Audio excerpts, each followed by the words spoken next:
ইয়ামিন এবং ইয়ামিনকে নিয়ে ইয়ামিনের বন্ধুদের উদ্দেশ্যে যে আমি ভিডিওটা করেছিলাম লাস্ট, সেটা আজকে থেকে 1 সপ্তাহ আগে। সেটা ছিল গণ অভ্যুত্থানের 2 ঘন্টা আগে করা ভিডিও। তার মধ্যে 1 সপ্তাহ কেটে গেছে, অনেক অনেক ঘটনা। সব ঘটনার পর্যালোচনা আমার পক্ষে করা সম্ভব না, কারণ তোমরা সেটা সাক্ষী। কিন্তু কিছু বিষয়ে না বললে এই কথা বলার কোনো অর্থ আর থাকে না। সেই জন্য আমার আবারও আশা, তোমাদের আন্দোলনটা তোমাদের কাছ থেকে পাওয়া খবর নিয়েই মোটামুটি 2 ফেজে বিভক্ত ছিল। সেটার ফেজ 1-এ তোমাদের আন্দোলনটাকে বিক্ষোভ, বিদ্রোহ, অভ্যুত্থান এই নামে ডাকা যায়। সেই সময়ে ব্যাপক জনসমর্থন তোমাদের সাথে ছিল, কিন্তু 6 জন সমন্বয়ক যখন গ্রেফতার হয়, অনেকেই ভাবা শুরু করে যে এটাই বোধহয় আন্দোলনের শেষ। আমার বিশ্বাস ছিল না, সেটা হবে না, এবং সেই বিশ্বাসকে সত্যি প্রমাণ করি। খুব দ্রুত আমি দেখি 3টা ছেলেকে ভিডিও অন করে আন্দোলন চালিয়ে যাওয়ার ঘোষণা দিতে, আরেকটি ছেলেকে দেখি চিটাগাং থেকে আন্দোলনের ঘোষণা দিতে, এবং আরও মানুষ তোমাদের আন্দোলনের সাথে একাত্ম করে তোমরা আন্দোলনটাকে চালিয়ে যাও। ভাতের হোটেলে তোমাদের সাথে নির্যাতন করে খুনি হাসিনা ফ্যাসিস্ট সরকার যা করেছে, এবং যেই কথা আদায় করে যেই সংবাদ তারা সংবাদ মাধ্যমে প্রচার করে, যদিও বা ডিবি অফিসের ভিতর থেকেই, সেটাই ইঙ্গিত দেয় যে এটা জোর জার করে করা হয়। যাই হোক, এই সেকেন্ড ফেজে বাংলাদেশের সুশীল সমাজ বহুদিন ধরে বলে যে আমাদের দেশের উন্নতির অন্তরায় হচ্ছে এই 3টা শিক্ষা ব্যবস্থা, কিন্তু তাদের ভুল প্রমাণ করে বাংলা, ইংরেজি এবং মাদ্রাসার সকল ছাত্র, তার আগেও ছিল, কিন্তু সেকেন্ড ফেজে তারা যেভাবে ভূমিকা নেয় এবং ব্যাপক জনসমর্থন, যেটা ছিল এই আন্দোলনকে গণ অভ্যুত্থানের দিকে নেওয়ার জন্য প্রথম এবং প্রধান লক্ষণ, ছাত্র এবং জনতা যেভাবে রাস্তায় নেমে আসে। প্রথম ফেজটাকে তোমরা বলো প্রথম ফেজ, আমি বলি আওয়ামী লীগ ভার্সেস বাংলাদেশের বাকি সকল মানুষের ফেজ। আর দ্বিতীয় ফেজে যখন গোলাগুলি, খুনাখুনি, চরম নির্যাতন, সেই ফেজটাকে আমি নাম দিই মানুষ ভার্সেস পিশাচের লড়াই। সেই ফেজে আমাদের তথাকথিত সুশীল সমাজ, যারা ফেসবুকার, তারাও আন্দোলনের অংশ নেয়। কীভাবে? তাদের ফেসবুকের প্রোফাইল পিকচার লাল করে দিয়ে। সেটাই ছিল সবচেয়ে অস্বস্তিকর সময় আমার জন্য, কারণ আমি বুঝতে পারি খুব দ্রুতই এই তথাকথিত সুশীল, শিক্ষিত, মধ্যবিত্ত, উচ্চবিত্ত, সুবিধাবাদী শ্রেণীটা এই আন্দোলনকে ঠিক কীভাবে ডাইভার্ট করতে পারে, সেই কথায় পরে আসছি। কিন্তু গণ আন্দোলনটাকে গণ অভ্যুত্থানে রূপান্তর করতে তোমাদের যে শেষ চালটা, 6 মার্চের লং মার্চকে একদিন আগিয়ে 5 মার্চে নিয়ে আসা, যে জন্য আবার কংগ্রেচুলেশন। তোমাদের উপস্থিত বুদ্ধি, তোমাদের সাহস, যেটা খুনি হাসিনার পলায়নকে ত্বরান্বিত করে। সেই কারণেই আমি তোমাদের 5ই আগস্টের বিজয়কে গণ অভ্যুত্থান পর্যন্ত স্বীকার করতে বাধ্য হই। বিপ্লব আমি বলতে পারছি না। কেন? সে কথা আমি বলছি। ছাত্র জনতা যখন 5ই মার্চে নামে রাস্তায়, দুঃখজনক হলেও সত্যি, আমি পরে ফিগার আউট করি, কোনো এক দিকে তারা যায় না। কেউ কেউ হাঁটা দেয় গণভবনের দিকে।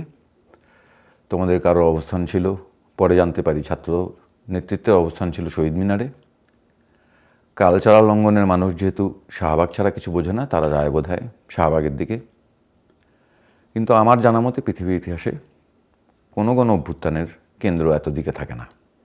সেটা থাকে কোনো একটা জায়গায়, ছাত্র জনতার সমাবেশ হয়, তারা ওই জায়গাটাকে আপহোল্ড করে, দখল করে, জনতার, ছাত্রের, সকল মানুষের চূড়ান্ত আশা আকাঙ্ক্ষা এবং অভিপ্রায়কেই সর্বোচ্চ স্থান দিয়ে এই বাতিল সংবিধানকে ছুঁড়ে ফেলার একটা প্রত্যয়, একটা দীপ্ত ঘোষণা আমি আশা করতে থাকি, কিন্তু ঘটনা ওইদিকে যায় না।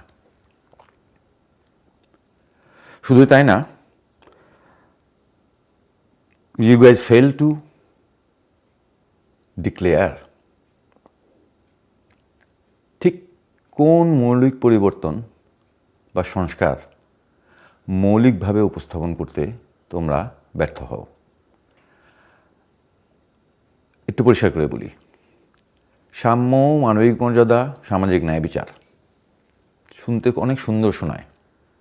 সেটা ছিল এই বাংলাদেশ জন্মের সময় মুক্তিযুদ্ধকালীন অস্থায়ী সরকারের একটা ঘোষণা। আনফর্চুনেটলি দেশ স্বাধীন হওয়ার পরে এই রাজনৈতিক দলের প্রথমবারের মতন যখন তারা ক্ষমতায় আসে, যারা দাবি করে তাদের নেতৃত্বে দেশের স্বাধীনতা হয়, তারা এই তিনটা মৌলিক চেতনাকে আবর্জনা মতন ছুঁড়ে ফেলে, বদলে তাদের দ্বারা রচিত সংবিধানকে বাঙালি জাতীয়তাবাদ, গণতন্ত্র, ধর্মনিরপেক্ষতা ও সমাজতন্ত্র এই চারটা রাজনৈতিক কর্মসূচিতে স্থান দেয়। সেটা ছিল রাজনৈতিক কর্মসূচি। সেগুলোকে যখন চেতনার জায়গায় নেওয়া হয়, আর চেতনার জায়গাকে যখন তারা এই চারটা রাজনৈতিক কর্মসূচিকে সেটা দিয়ে রিপ্লেস করে, তার ফলে ওইখান থেকেই শুরু হয় আমাদের দেশের ব্যাকওয়ার্ড জার্নি। যাক, ইতিহাসের কথা আমি এখন বলবো না, কিন্তু অন্ন, বস্ত্র, শিক্ষা, চিকিৎসা, বাসস্থান এই যে দাবিগুলার কোনো একটাকে যেভাবে প্রায়োরিটি দেওয়া যায় না, এগুলো যেমন মানুষের মৌলিক অধিকার, সেরকম কিছু অধিকারের কথা, সেরকম কিছু পরিবর্তনের কথা তোমাদের দেওয়াই 9 দফার মধ্যে ছিল।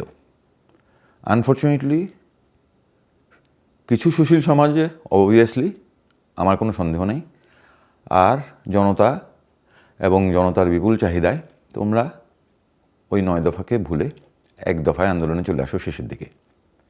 যখন থেকে আমার আসলে আশঙ্কার শুরু। আমি নিজে ব্যক্তিগতভাবে এরশাদ বিরোধী আন্দোলনের সময় দেশ ছাড়ার আগে পর্যন্ত অলমোস্ট ডেইলি বেসিসে হাজির থাকতাম, এবং আমি স্বীকার করি আমাদের generation we made the huge mistake to reduce জনগণের আশাকাঙ্ক্ষাকে কোনো এক ব্যক্তির পদত্যাগের দাবিতে রিডিউস করতে, এবং 1 দফায় 1 দাবি, এরশাদ তুই কবে যাবি, এই ধরনের সহজ, মুখরোচক, ইজি স্লোগানকে নিজেদের মুক্তির দাবি হিসাবে আমরা আমাদের জেনারেশনে উপস্থিত করি। এবং তারপরে কি হয় সেটা ইন ডিটেল আমি সাহারাও, আমাদের জেনারেশনের খুব সম্ভবত আমরাই বোধহয় তোমাদের বাবা মা, যে কেউ তোমার বাবা মাকে জিজ্ঞেস করলে আমরা আসলে কোন সিচুয়েশনে পড়ি তারপরে সেটা তোমাদেরকে ডিসক্রাইব করতে পারবে। কিন্তু আপাতত আমি অনেক খুশি ছিলাম যখন তোমরা তোমাদের 9 দফা দাবিকেই আপহোল্ড করে আন্দোলনটা চালাচ্ছিলা। কিন্তু খুনি হাসিনার পদত্যাগকে একমাত্র দাবি হিসেবে হাজির করার পরে থেকেই, যদিও বা তোমরা তার সাথে এই ফ্যাসিস্ট সরকারের কোনো এনাবেলার, এই ফ্যাসিস্ট সরকারের পুনরায় ফিরে আসার কোনো চিহ্ন তোমরা রাখবা না, সেই প্রত্যয়গুলো ঘোষণা করছিলা, তবুও আমি আশা করছিলাম খুব সহজ সরলভাবে তোমরা রাষ্ট্রীয় কিছু মৌলিক পরিবর্তনের দাবিকে হাজির করতে পারবা। কিন্তু you guys miss that opportunity.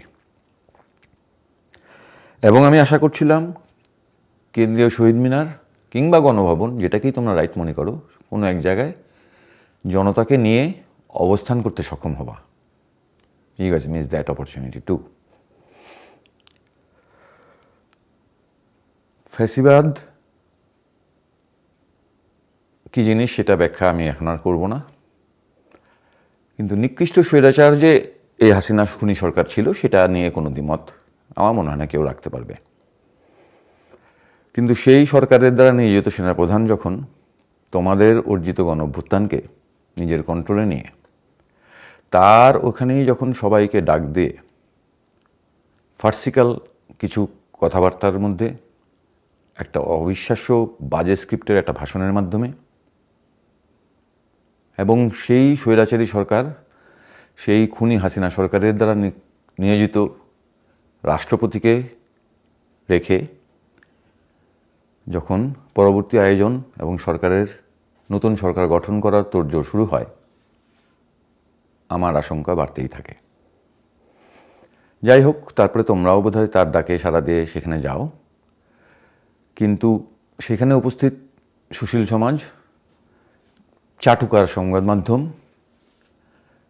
কিছু শিক্ষক নামক তোমাদের প্রতিনিধি হিসাবে যারা ওইখানে থাকে, একজনও সাহস করে এই প্রশ্নটা সেনাপ্রধানকে করতে ব্যর্থ হয় মাত্র 6 দিন আগে যেই রাজনৈতিক দলের কে নিষিদ্ধ ঘোষণা করে এই স্বৈরাচারী সরকার, সেই রাজনৈতিক দলের প্রধানকেই কোন হিসাবে সেনাপ্রধান গণভবনে ডাক দেয়। এই সহজ সরল প্রশ্নটা করলে নাকি কু হয়ে যাওয়ার সম্ভাবনা থাকে, সেটা আমারই কিছু সুশীল বন্ধুবান্ধব যাদের সাথে আমি পরিচিত সেটা বলে। আমি জানি না তারাই বোধহয় রাইট, কিন্তু আমি বিশ্বাস করতে রাজি না। খুব সহজ, খুব দৃঢ়ভাবে, খুব কঠিনভাবে, খুব দৃঢ়ভাবে এই কথাটা বলা দরকার ছিল যে এই যে জামাত ইসলামকে 6 দিন আগে নিষিদ্ধ ঘোষণা করা হয়, সেই জামাত ইসলামের প্রধানকেই সেখানে ডেকে পাঠানোর মানেটা কি? ইদার 6 দিন আগে তাকে নিষিদ্ধ ঘোষণা করার দাবিটা ছিল ফার্স্ট, অর দিস টাইম তাকে ওইখানে ডাকা এবং তার মাধ্যমে কোনো একটা অন্য ইঙ্গিত দেওয়াটা ছিল, যে ইঙ্গিতটা আমার মনে হয় ভেঙে বলা দরকার নেই, তবুও বলি, পুরা আন্দোলনটাই জামাত শিবিরের দ্বারা এবং বিএনপির দ্বারা গঠন করা হচ্ছে, চলছে, পিছনে পয়সা আসতেছে, সেটাই ছিল এই সরকারের খুনি হাসিনার পলায়নের আগের পর্যন্ত বয়ান। সেই জামাত ইসলামকে এই সেনাপতি এবং এই রাষ্ট্রপতি ডাক দেয় সসম্মানে, যেন তারা অলরেডি পরবর্তী ক্ষমতার উত্তরাধিকার। যাই হোক, পরিষ্কারভাবে যে কথাটা আবার বলি, তোমাদের এত এত আত্মত্যাগ, এত এত রক্তপাত, এত এত ডিটারমিনেশন, এতগুলা মানুষের কান্না, বাচ্চা থেকে বৃদ্ধ, শতখানেক না, আমার হিসাবে মিনিমাম 1000 খানেক মানুষের প্রাণত্যাগের পরে সর্বোচ্চ অভিপ্রায় হিসাবে এই 72-এর তারপরের থেকে যে সংবিধান এই দেশে আছে এবং তারপরের থেকে 14 কিংবা 15 সংশোধনীতে এই বস্তা পচা মালটাকে তোমরা এখনও মেনে নিয়ে সেই সংবিধানের অধীনেই একটা অন্তর্বর্তীকালীন সরকার এবং সেই সংবিধানের অধীনেই এই রাষ্ট্রপতি চুপ্পুর কাছে ক্ষমতা গ্রহণ এবং শপথ নেওয়া, সেই জিনিসটা এখনও চলছে। খুব দ্রুত যদি তোমরা এই রিয়েলাইজেশন না করো যে এই সংবিধানের অধীনে যা কিছুই তোমরা করো সাংবিধানিকভাবে সেটা অবৈধ, এই সংবিধানকে যদি ফেলে দেওয়ার মতন কিংবা খুব দ্রুত যদি একটা সাংবিধানিক সভা এবং সেই সাংবিধানিক সভা থেকে লিগ্যাল অথরিটিকে বুড়ো আঙুল দেখায় মোরাল অথরিটিকে হাইয়েস্ট প্রায়োরিটি দেওয়ার যে চেষ্টাটা করা দরকার, সেটা যদি তোমরা না করতে পারো, সেটার ফলস্বরূপ অবশ্য তোমরা কিছুদিনের মধ্যেই পেয়েছো যে বিচারপতি এই কাজটাই করতে চেষ্টা করছিল এবং কানের পাশ দিয়ে একটা গুলি তোমাদের অলরেডি চলে গেছে। কোনো একভাবে তোমরা সেই খবরটা আগে থেকেই পাও। আমার জানা সোর্স অনুযায়ী সৈনিকরা সেই খবরটা তোমাদেরকে দেয়। সৈনিক বলতে আমি বলছি মেজর ক্যাপ্টেন এবং সেনাবাহিনীর কিছু নিম্ন র্যাঙ্কের যারা এখনও দেশপ্রেম যাদের মধ্যে কিছুটা অবশিষ্ট, বিলিভ মি, তারাই গুলি ছুটতে অস্বীকার করে তোমাদের দিকে 5 তারিখে। এই সেনাবাহিনী কিন্তু তোমাদেরকে গুলি করতে মোটেও দ্বিধান্বিত ছিল না তার 2 দিন আগেও। বিদেশি চাপ থাকুক বা না থাকুক, এই পট পরিবর্তনের পিছনে তাদের ভূমিকা কতটুকু সেটা সময় বলে দিবে। কিন্তু তোমাদের রক্ত দেওয়ার কারণেই আজকে খুনি আসে না, পলাইছে বা পালাইতে বাধ্য হয়েছে, সেই ঘটনাটা ঘটছে। সেটা কেউ তোমাদের কাছ থেকে কেড়ে নিতে পারবে না। কিন্তু এটাকে বিপ্লব আমি বলতে রাজি না, কারণ বিপ্লবাত্মক কোনো কর্মসূচি আমি এখন পর্যন্ত দেখি নাই, দেখছি না। হোপফুলি আশা করতে পারি হয়তো বা আসবে, তোমাদের জেনারেশনের দ্বারা না হলেও পরবর্তী জেনারেশনের দ্বারা। সো বিপ্লব কিংবা গণঅভ্যুত্থান যেই নামেই তুমি এটাকে ডাকো, সেটা ব্যাহত হতে খুব বেশি দিন লাগবে না, যদি না সামনের এই 15ই আগস্টেই যে বিশাল ষড়যন্ত্রের জাল, ফার্স্ট ফেলিওর অ্যাটেম্পট চলে গেছে তোমাদেরকে উৎখাত করার জন্য বা এটাকে পুরা পাল্টায় দেওয়ার জন্য, কিন্তু এরপরে সেকেন্ড কিংবা থার্ড অ্যাটেম্প আসবে না, আমি এটা বিশ্বাস করতে রাজি না। এরকম সকল লক্ষণ সমাজে বিদ্যমান। সুশীল সমাজ মায়াকান্না শুরু করে দেয় ঘটনার 2 ঘন্টার মধ্যেই। আমার পরিচিত এক ছাত্র, চলচ্চিত্রকার, 2 ঘন্টার মধ্যে স্ট্যাটাস দেয় বাংলাদেশের অবস্থা নাকি জ্বলন্ত উনুন থেকে ফুটন্ত কড়াইয়ে পড়ে গেল।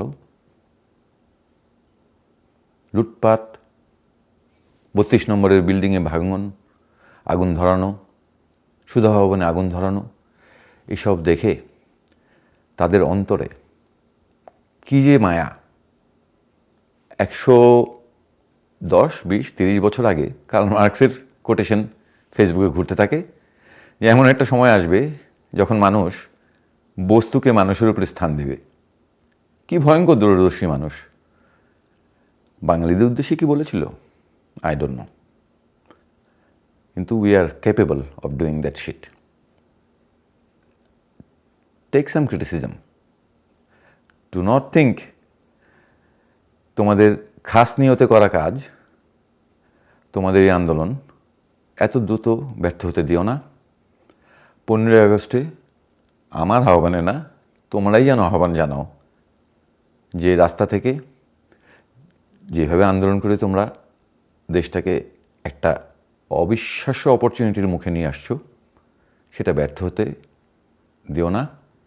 ছাত্র জনতা আবার যেন রাস্তায় আসে। অ্যাটলিস্ট মিনিমাম সংস্কারের কাজ, মিনিমাম বৈষম্যহীন ছাত্র আন্দোলনের কথা দিয়ে তোমরা শুরু করেছিলে জার্নিটা। কোটা আন্দোলন এর কথা থেকে শুরু হওয়ার পরেও আমি তখন তোমাদের সাথে ছিলাম না। আমি তোমাদের পার্ট হচ্ছি। বৈষম্যহীন ছাত্র আন্দোলন যখন তোমরা নাম দিতে পারলা, ডেমোক্রেসি ফর মার্চ যখন তোমরা ডেমোক্রেসি ফর জাস্টিস যখন তোমরা আয়োজন করতে পারলা, তার মানে আমার কাছে পরিষ্কার ছিল তোমরা সত্যি সত্যি একটা মৌলিক পরিবর্তন চাচ্ছ এই সমাজের, এই রাষ্ট্রের। So prove it, be there, uphold your victory. আমার আরও অনেক কথা বলার আছে, হয়তো আমি বলবো সময় সুযোগ আসলে। ধন্যবাদ।